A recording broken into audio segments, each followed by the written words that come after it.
The ossicles, also called auditory ossicles, are 3 bones in either middle ear that are among the smallest bones in the human body. They serve to transmit sounds from the air to the fluid-filled labyrinth, cochlea. The absence of the auditory ossicles would constitute a moderate to severe hearing loss. The term ossicle literally means tiny bone. Though the term may refer to any small bone throughout the body, it typically refers to the malleus, incus, and stapes, hammer, anvil, and stirrup, of the middle ear. Structure.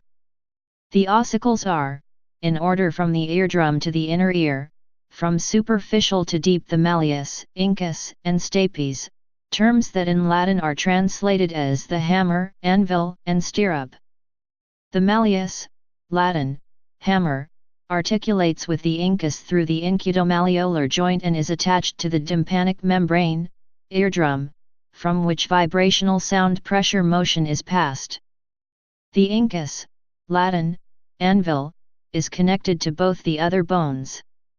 The stapes, Latin, stirrup, articulates with the incus through the incutostapedial joint and is attached to the membrane of the fenestra ovalis, the elliptical or oval window or opening between the middle ear and the vestibule of the inner ear.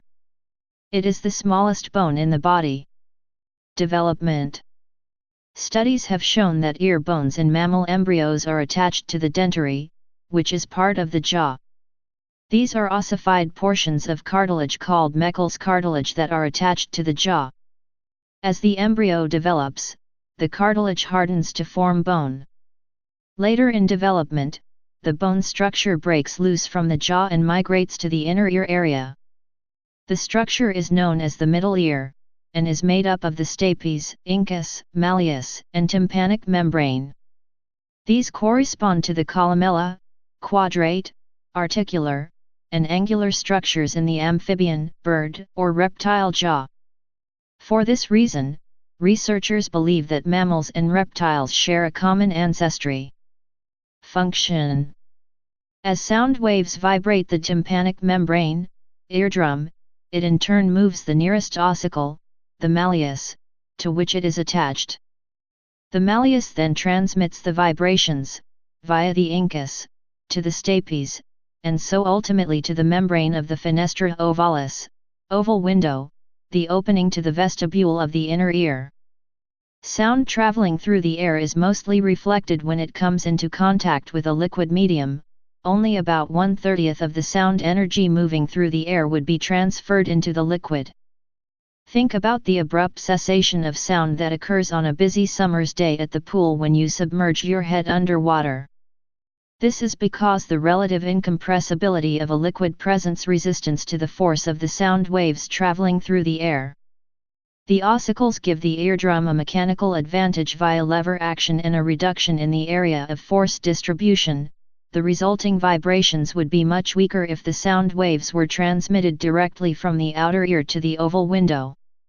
This reduction in the area of force application allows a large enough increase in pressure to transfer most of the sound energy into the liquid.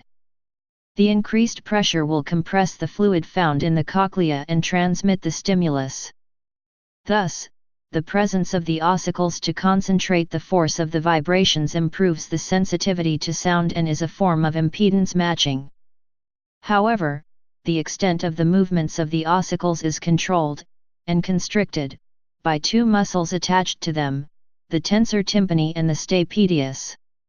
It is believed that these muscles can contract to dampen the vibration of the ossicles, in order to protect the inner ear from excessively loud noise, Theory 1, and that they give better frequency resolution at higher frequencies by reducing the transmission of low frequencies, Theory 2, see acoustic reflex.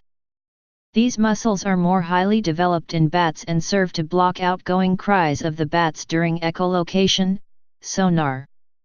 Clinical relevance. Occasionally the joints between the ossicles become rigid. One condition, otosclerosis, results in the fusing of the stapes to the oval window. This reduces hearing and may be treated surgically. History. There is some doubt as to the discoverers of the auditory ossicles, and several anatomists from the early 16th century have the discovery attributed to them, with the two earliest being Alessandro Accolini and Jacopo Berengario da Carpi.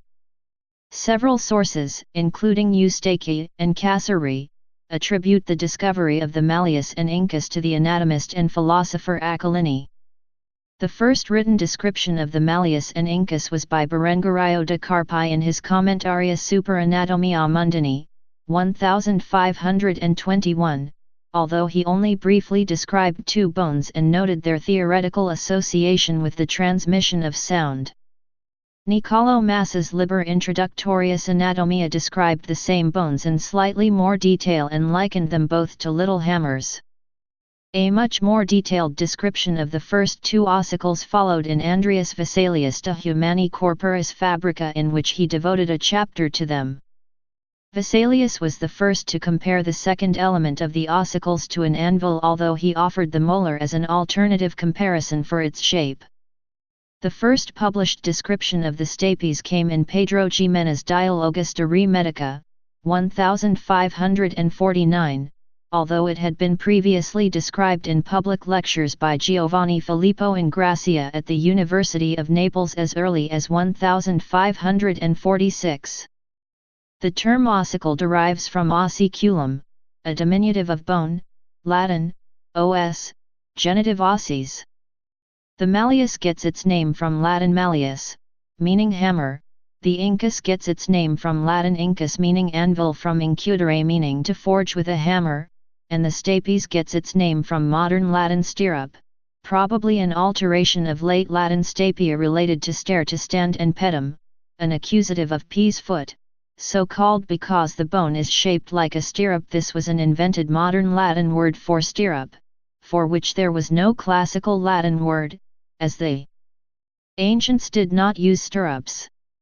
Please subscribe and thanks for watching.